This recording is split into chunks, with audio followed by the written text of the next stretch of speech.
My friends, if you think that your audience is too small to attract enough students to start an online teaching business, or if you think you just don't know exactly how it's going to look and you have to wait to start, I really want you to listen to this episode.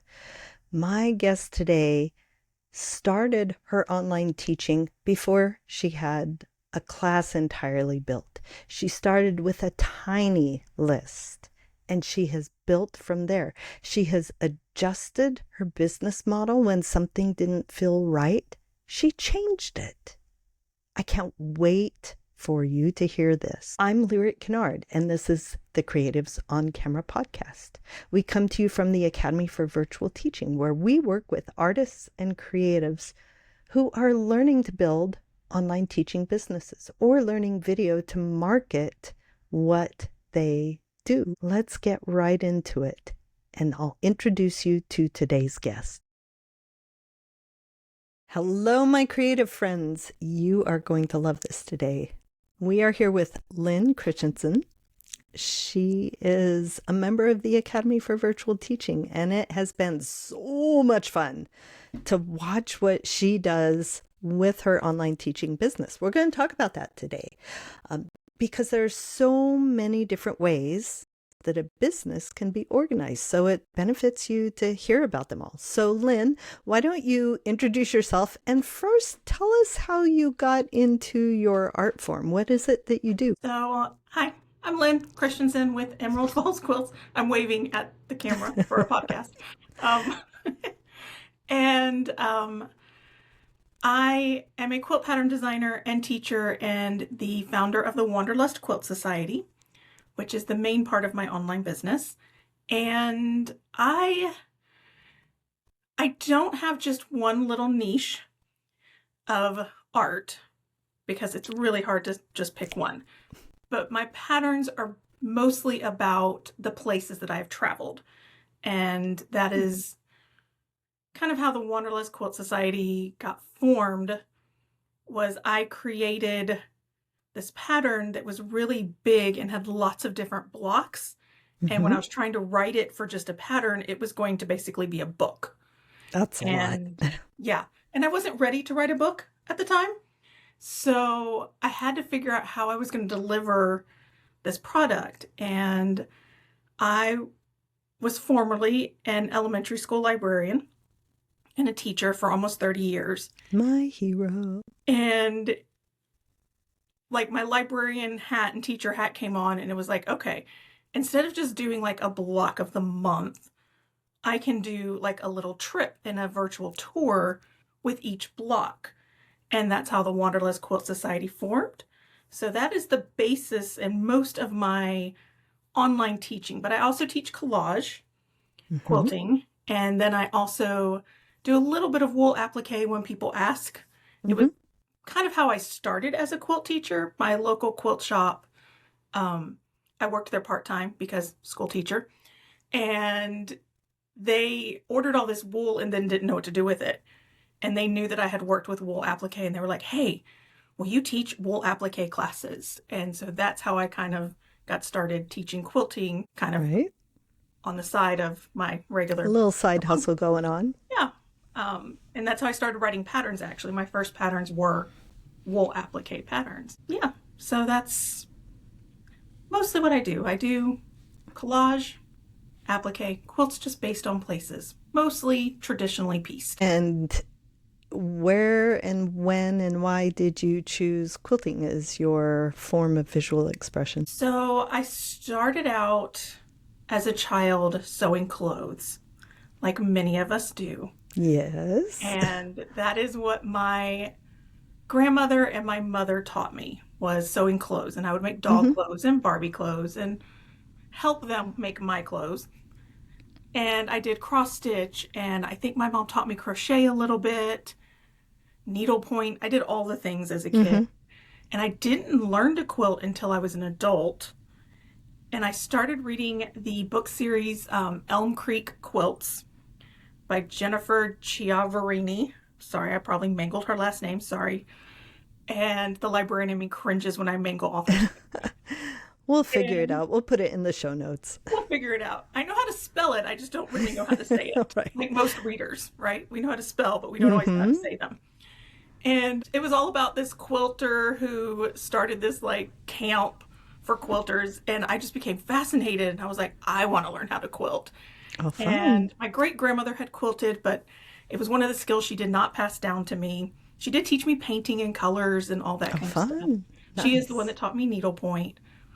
But I had a coworker who was a quilter, and I was like, I want to learn how to quilt. And she was like, I'll teach you. So she would make copies in the copy room after school, as all teachers do, forever making copies.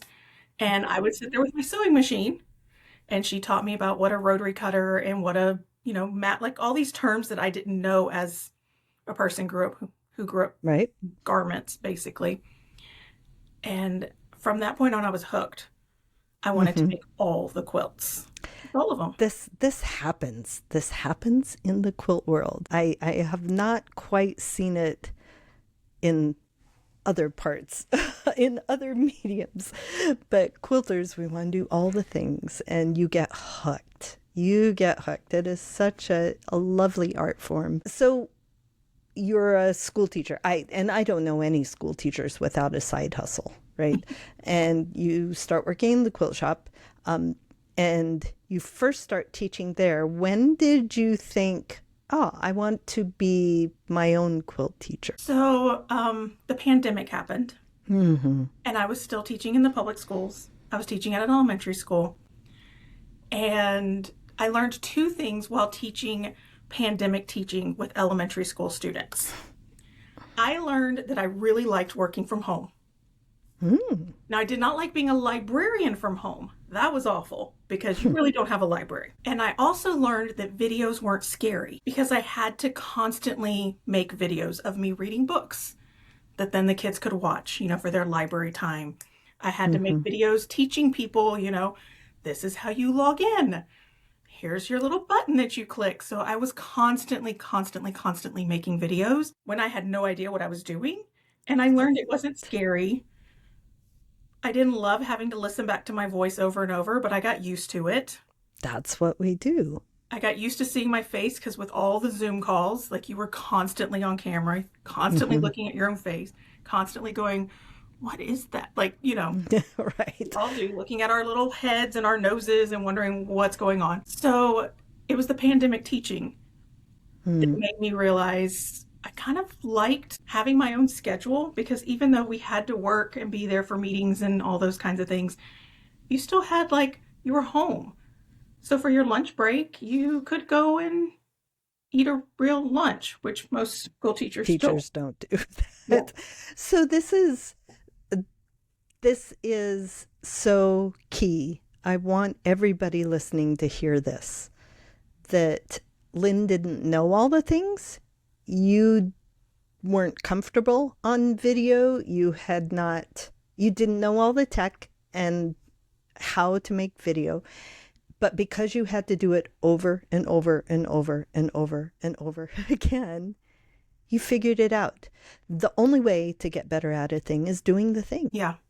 And doing it a lot. It becomes second nature. Like now it's nothing for me to press record and Mm-hmm. start talking. Right? It's, And then it can be listen to my as voice. easy as Fine. that. Yeah. So, a little side trip here. You're set up now. I mean, COVID, we were all trying to figure out all different kinds of things, webcams and microphones, if we needed them or not, and all the tech, right? Mm-hmm. So now you are a professional online teacher. Has your tech expanded dramatically? Yes, Oh, very much so. tell us about it. So beforehand, I did a lot of overhead shots because I would do a lot of the story times flat lay so the kids could see the pictures of the book. Like they didn't need to see my Right. face while I was reading. They needed to see the book. But I think I just kind of had I don't know, stacks of something, like holding my camera up, or maybe I just kept holding the book up like this. I did not have anything that really did a good overhead shot. A piece of equipment that held your phone. Are Right, you that still held my using your phone. phone? I still use my phone. Love There my you go. phone. It is Yeah. my number one source of all my videos. And I have a canvas lamp thing that holds it and has the little Okay. light now, so I get good lighting. Right. The lighting was awful in all of them because I was in my dining room because that's where my workspace was. I started out in my craft room as my workspace, but then it felt just too much Invasive, work probably. in my craft space. So my Right. dining room was my workspace.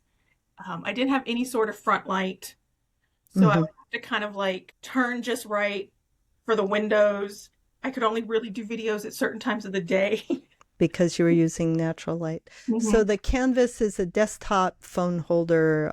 It's got a weighted base and a spring arm and a ring light with a phone holder that you just pop your phone in, Hmm. right? So it's still not Hollywood movie studio equipment, No, no.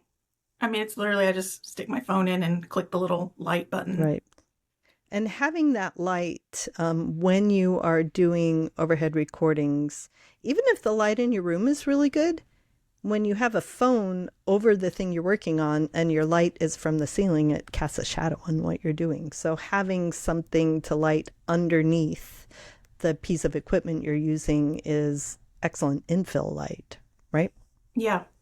I think I used to also hold, like, I would put the books up on like a chair so they Mm-hmm. were this way and then like film or do, but because I didn't have the overhead and I was always getting the shadows. Right.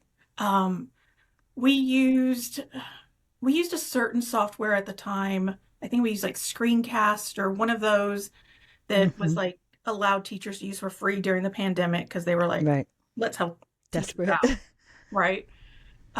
And I did a lot of re-recording because I didn't have any editing skills. So if I messed up or flubbed, I would have to stop and I'd have to like start again from the beginning. And if I messed up, I'd Mm. have to stop and start again from the beginning. Now I know how to edit my videos. Mm-hmm. So I'm able to mess up and then I just pause like Lyric taught me. And then I wait and then I restart and then I'm able to just chop that little, mess up out of there. So Right. editing has gotten a lot nicer, a lot less pressure. So then if you do mess up, you Yeah. don't feel so much like, oh, now I got to start that first sentence again. But you're still not with editing doing all kinds of fancy editing. No. It's just editing out the mistakes, probably sometimes overlays, maybe an end and a beginning thumbnail. Yeah, I mean, not even really overlays. That's very Mm, rare. all right. I mean, it really is.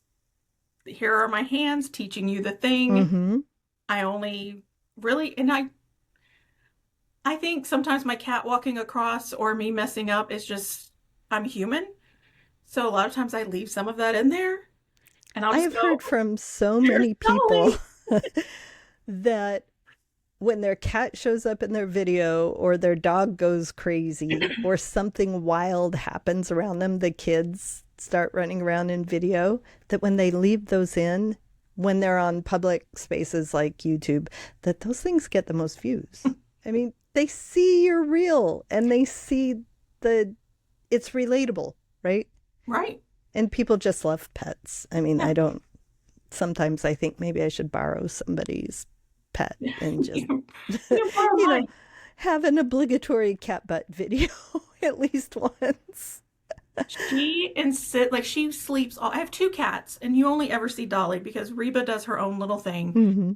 But every time I am recording, no matter where she is sleeping, she has to come in and walk across. So if it's overhead, you'll see her backside. You might sometimes see Mm-hmm. her paw or her tail.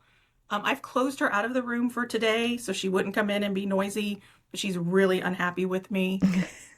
Um, but yeah, so now I don't even worry. Like, I worried a lot more about being perfect when I was doing the videos for the elementary children Who don't care. who didn't care than I worry now. And I think even in the process of making those videos for the kids, I got less worried about being perfect because it just became, I have to get this done. And I'm going to mess up if I'm sitting in front of them.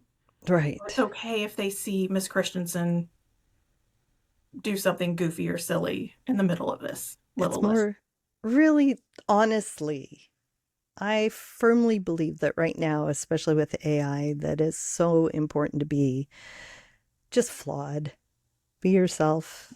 I mean, I tell my editor, don't edit out when I stumble over my words or something ridiculous comes out. That's just who I am, right? Right. When you said you dramatically upgraded your tech, I was expecting like an SLR camera and 3 different mounts and switchers and everything. And no, you just have No. something really nice to hold your phone and lighting. And I know how to, and I used a script to edit my videos now. I mean, to me, it felt dramatic because it felt very much, It's an upgrade from what you started with, yeah, right? I mean, it is, I mean, but no, I'm not like studio quality anything. Yeah, and it's fine. It's absolutely fine. I mean, every time we're on a Zoom call together, Lynn, your lighting and your backdrop and everything is clear and beautiful, and that's really all people need and want. So let's go to the structure of what your business looks like right now. It is so much fun. The themes that you have and the way you work it. So describe that so people can get an idea of a different way that an online teaching business can be organized. Sure. So I teach both in person and online. Mm-hmm.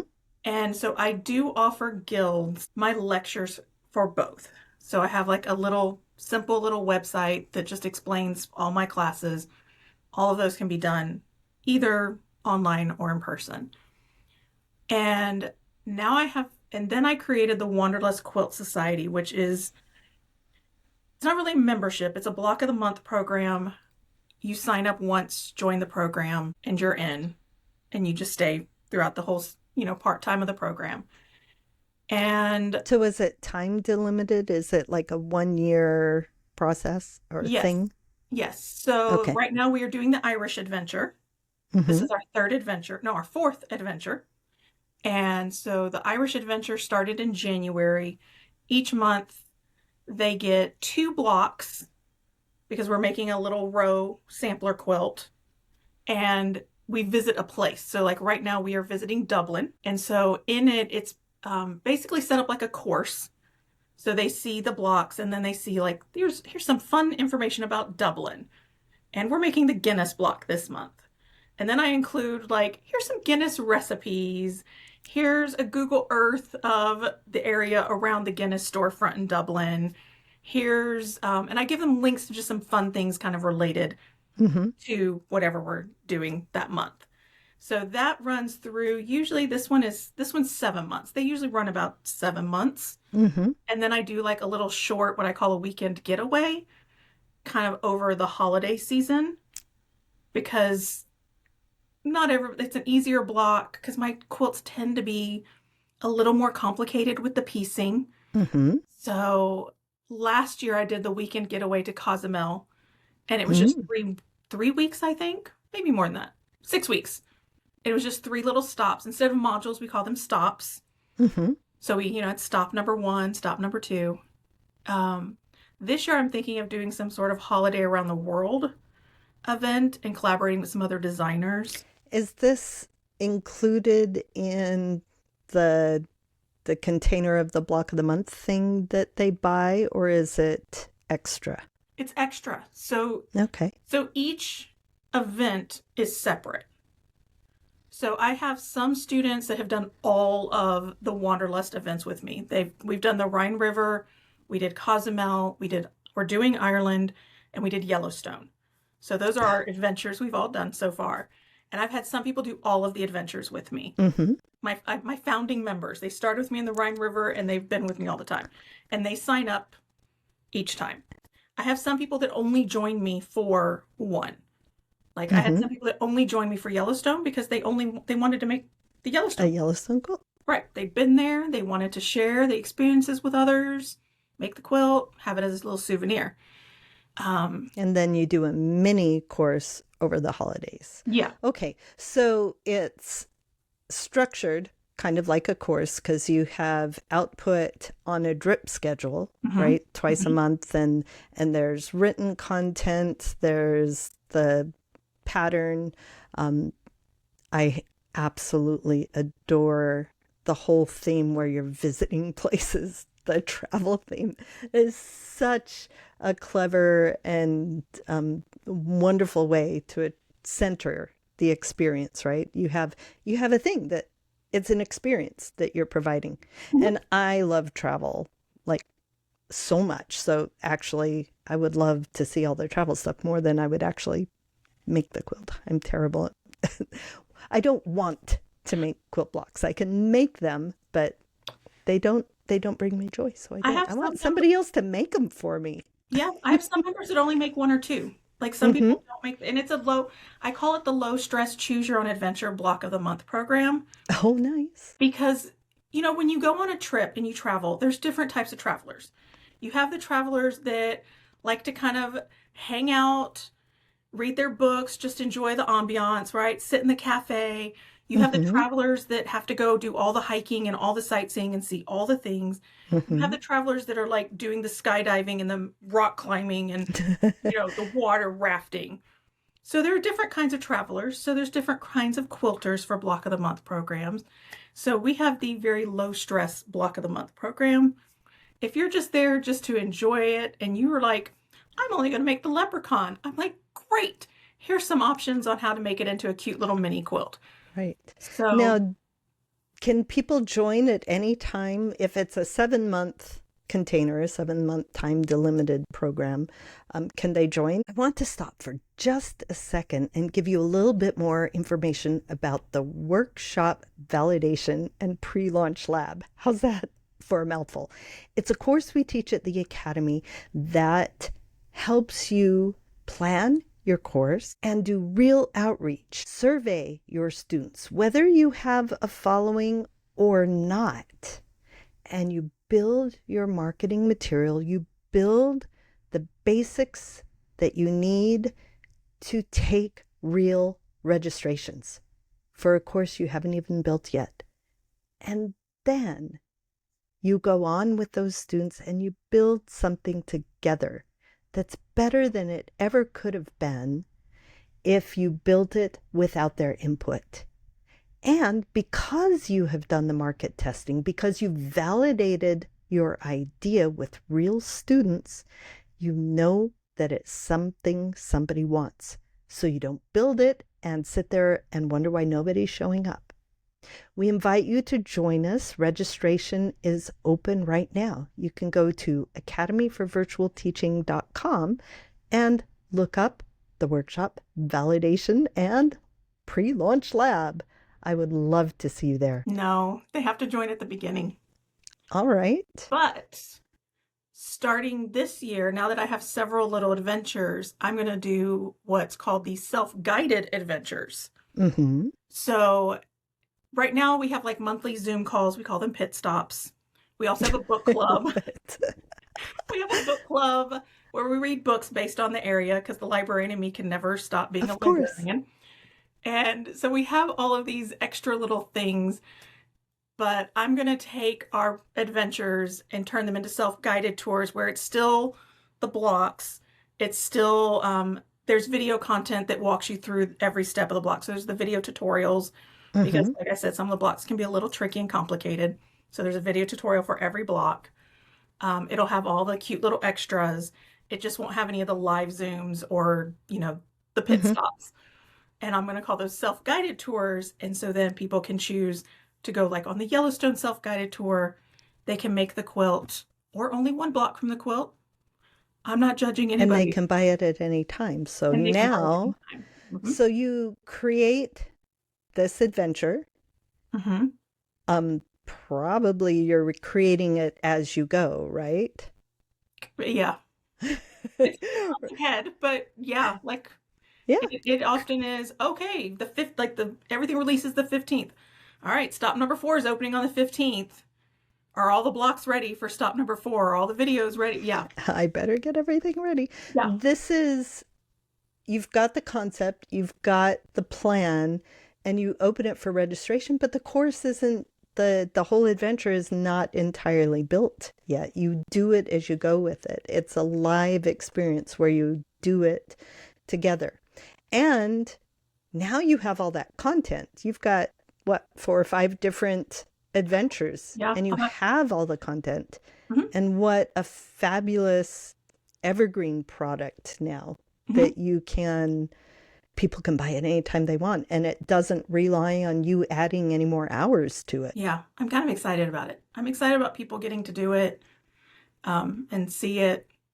Because when I started the Rhine River, I was still pretty small. I'm still small, but I was really small. I'm so grateful to my little founding members because we honestly built Wanderlust kind of together. And I even told them, here's what I've got. This is the block, the quilt I plan to make. Even the quilt changed a little bit as we went based on feedback. So I was like, you're my founding members. You get to tell me what's working, what's not working. And then from then, I've kind of used that frame that they helped me build for all the rest of the adventures. Can I ask you how small your first Wanderlust was? I had 11. Yeah. Without a huge following on social media, without a huge newsletter list. It only took those people to be in with you and build this thing. And then you build as you go, right? You build your audience, you build your marketing, you build your following as you teach. So many people out there think, it's not going to be worth it for me to make a class because I don't have a huge following. I don't have a newsletter, but you don't have to. No, I mean, I still only have barely 1,000 followers on Instagram. I think I only had maybe 1,000 on my email list at the time. Like I did not have a large email list. But the people I had, liked you. Yeah, they were like, they had come to me. Most of my email list had come to me from in-person classes. Right. Or maybe some summits. Like I did had I done the sampler platter then? I can't remember now. But yeah. So there are different ways to build your list, and you build it as you teach. You start doing the thing and everything builds together as you go. You're like the perfect case study for the workshop validation lab that we do, where we have people come in and you build your plan, you build some of your marketing messaging, and you invite your beta students in and they pay you. Yeah. And then you go from there. Then you build with them. And I've been doing it this way for years because I'll have an idea in my head for years. And until I just build a registration page and say, it's open and we're going to start on this day. And I usually get my videos or whatever up literally the night before. But it forces me to do the thing because I'm accountable to my students. And what you were saying about your students, your list is small, it doesn't matter. If those few people on your list are dedicated to you, if they're the super targeted right audience who need exactly what you're offering, then it doesn't matter how big your list is, right? No, I mean, and it started out more as a membership. Started out as a monthly, like paid by the month. And it was going to like change adventures constantly. And once you were in the membership, you could, stay, leave, things. whatever. That just didn't work for me. It felt too much. Well, honestly, it hurt my feelings a little bit when people would leave. But there's always churn in memberships, always. But part of it also was, but they didn't get to finish. And now they don't have any of the like stuff to finish. And like, I didn't care if they didn't finish, but I wanted them to still have all the stuff. And it was a lot. But they hadn't paid for it. Yeah, and it is a lot of admin unless your business model is entirely membership. But you're actually providing kind of a course, and having it paid monthly really that's is. when I realized, really, this is kind of more like a block of the month. We're just making this one project. We're visiting this one location. And I think it made it easier also for the people who join. Like, we're here for Yellowstone. Mm-hmm. and we're going to have this Yellowstone content for as long as we want it. Mm-hmm. But this is our journey. And then if they didn't like the next place that I went, then They don't have to come. they don't have to come. And they're not quitting in front of you, so it's not Right. hurting your feelings. And I can understand that a little bit. Like, I can be like, yeah, like, obviously, if Ireland was not your thing, then obviously you're not going to join me for Ireland. But maybe you'll come back when I do something else. Right. I love the way that you tried something and the business model it didn't work for you. So you just changed it.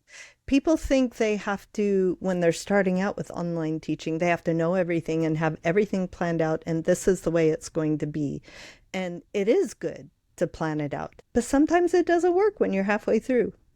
The thing is, you can change every single piece of this business, Yeah. of what you teach, of how you offer it, of how you structure it, of how you model your business, of how you reach your students at any time.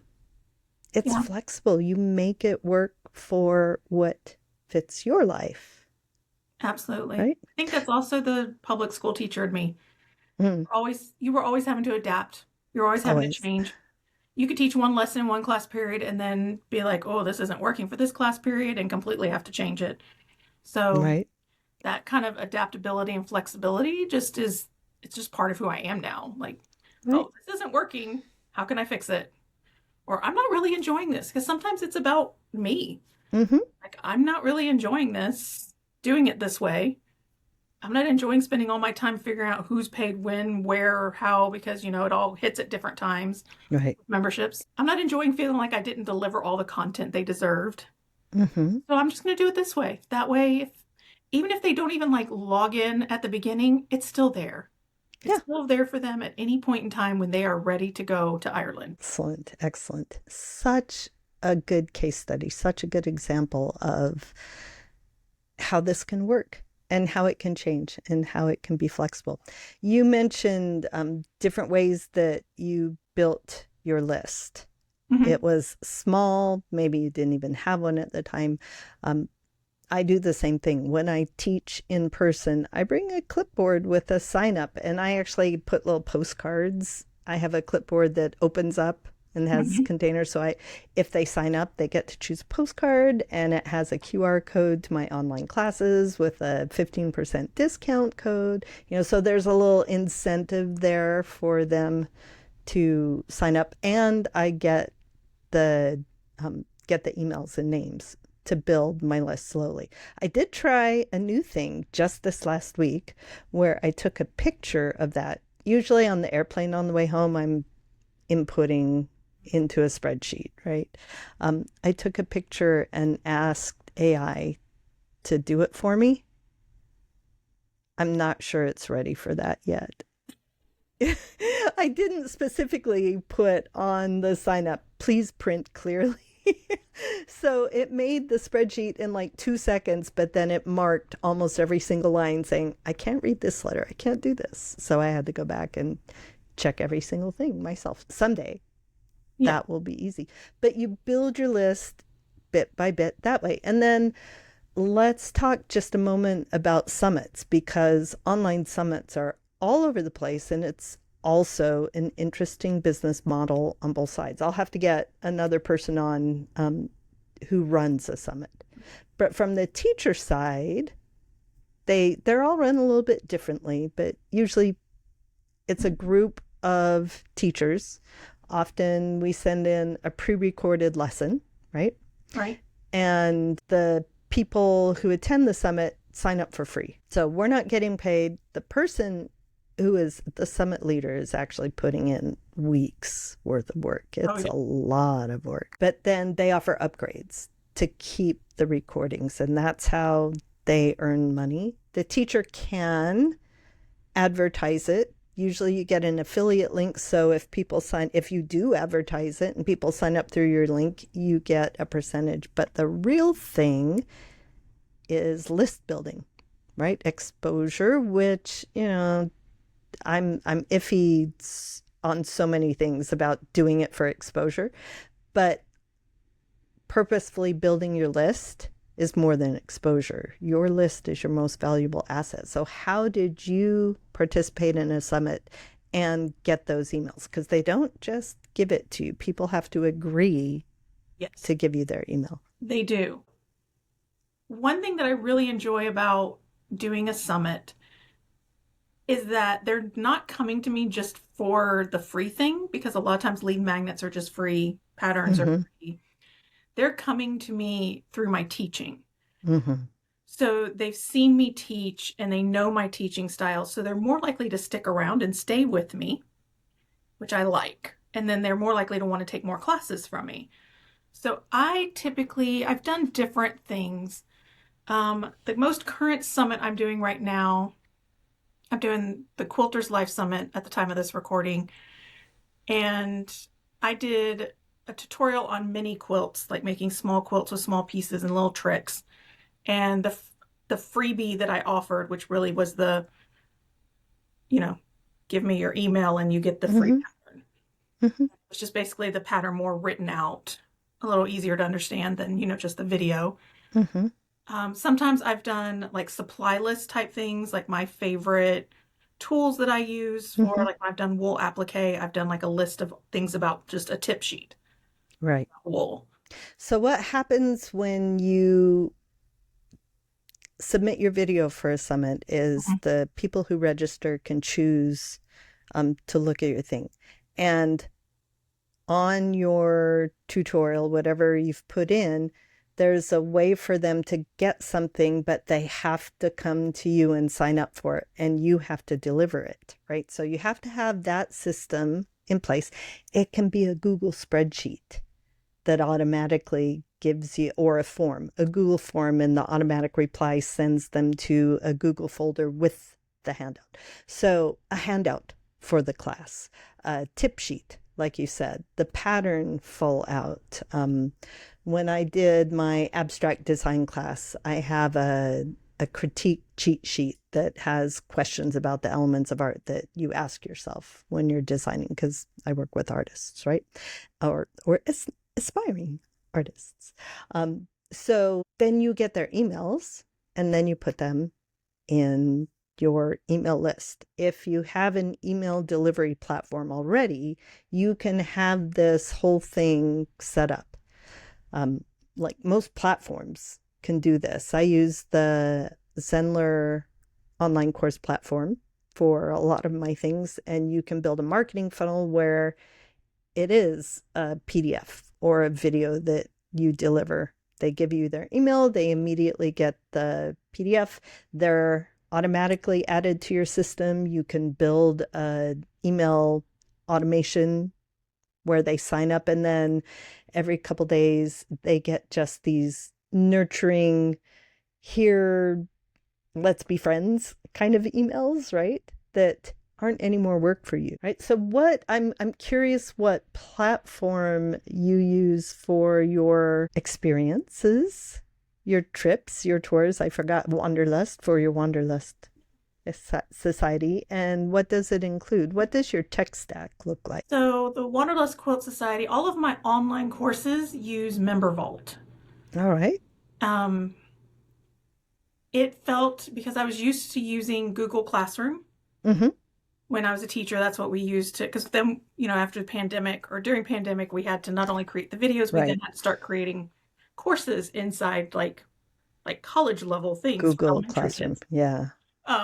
It was very interesting. So the most exciting part about teaching adults is they can actually read my instructions.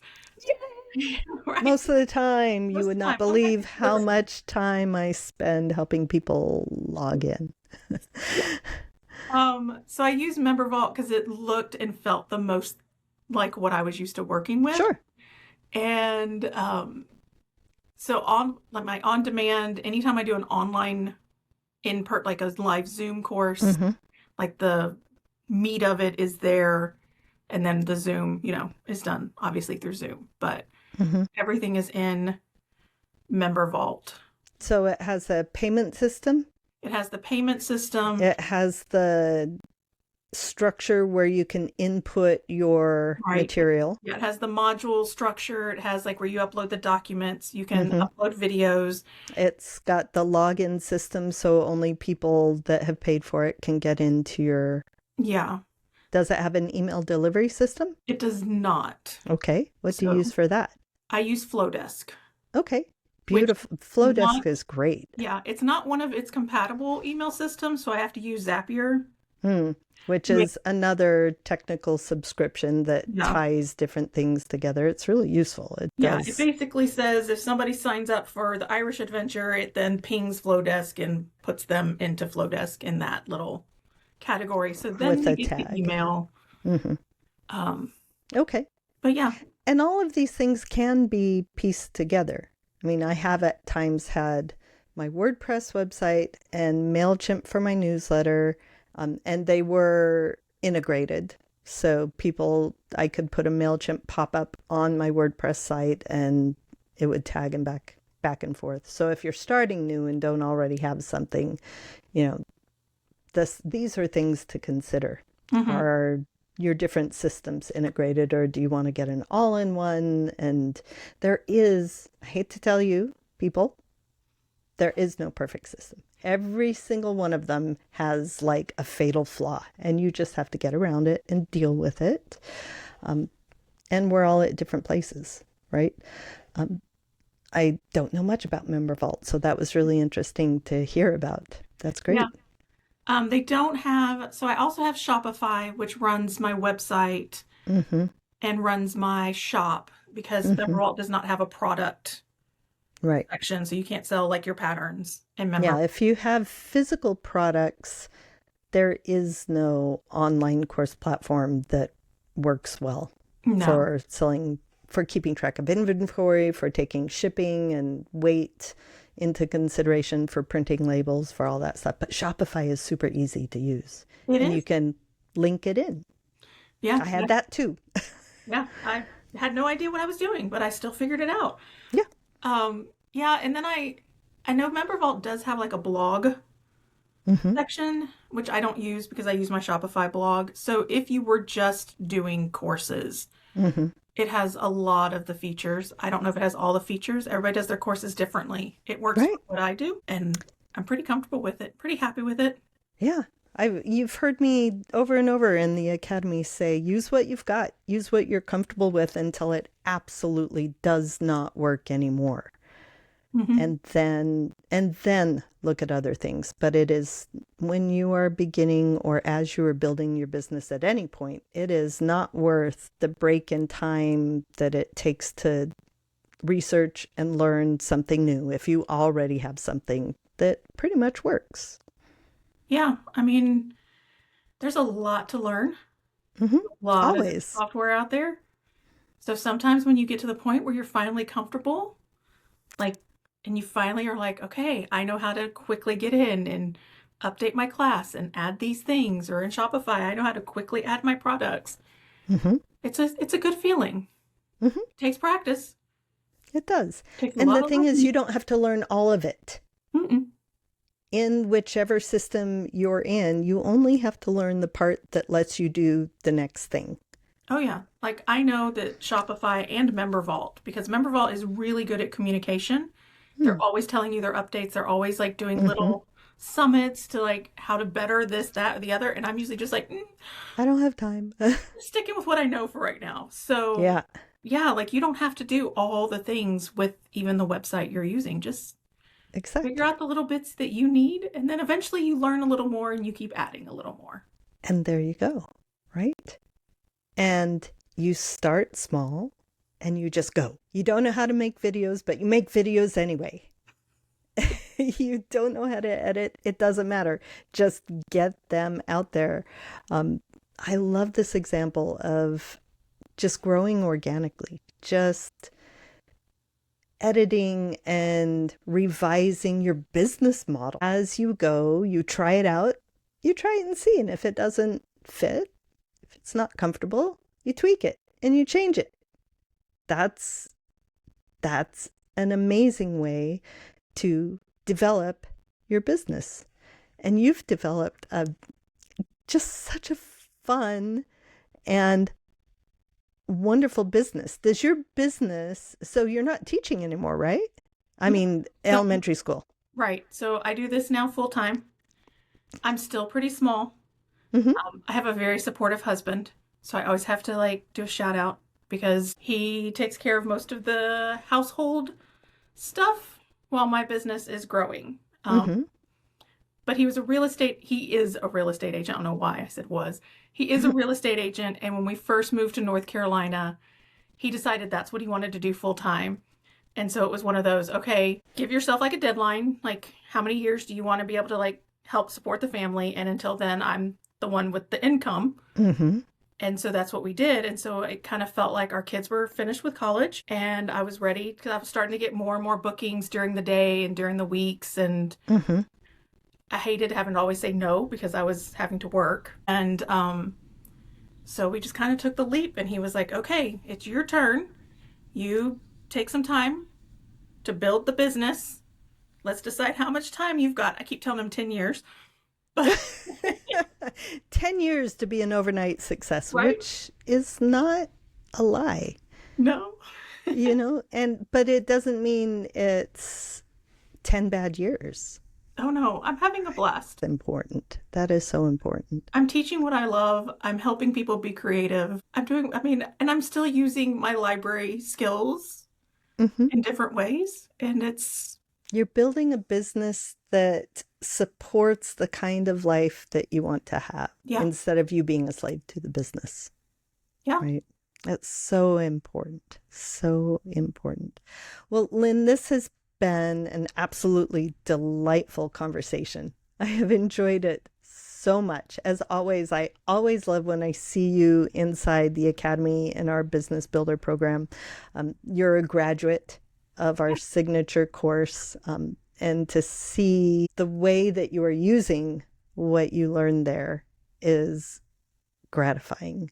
And the way that you're reaching and bringing joy to so many people brings me joy. So thank you for what you are doing. Well, thank you for everything you taught me because my, dramatic changes, a lot of them I learned from you. That's what we do there. One question we like to ask before we go, just for fun, and you can answer anything you want, is what is the last thing you made? Oh, the last thing I made was... I know the last thing I made last night was I smoked cheese on our grill. It was really good. It's delicious. So I didn't really make dinner last night. No, I think the last thing I made is I'm working on a wool applique thing. So it's not finished, but that's the last thing I worked on. The last thing I finished was one of the next blocks for my YouTube channel. Mm-hmm. So every month I have a different block that I give a tutorial for, and this one is called the Phoenix block. It actually had to use templates and Y seams. And they're different from your Wanderlust Club blocks. They're different from my Wanderlust Club blocks. They are actually inspired from the Encyclopedia of Quilt Blocks. I just picked a whole bunch that I liked. Fun. And it's just to practice piecing skills. Nice. So that's the last thing I finished. It's really pretty. And so you have a YouTube channel too. Great. Where can we find you, Lynn? You can find me at emeraldfallsquilts.com. And that will lead you to the Wanderlust Society. It leads you to my shop, to my blog. And then my YouTube channel is the same name, at Emerald Falls Quilts. Lovely. I'm there every week. Lovely. It has been a pleasure and delight. Thank you so much, Lynn. Thank you so much for having me. All right, friends, keep creating. What you do makes the world beautiful. What you do makes the world better. And even better, come check us out at the Academy. We have a free membership. We have all kinds of courses that can help you build your business so that you can get the beauty, the skills, the joy that you have out into the world, because the world needs you, friends. All right, we'll see you next time.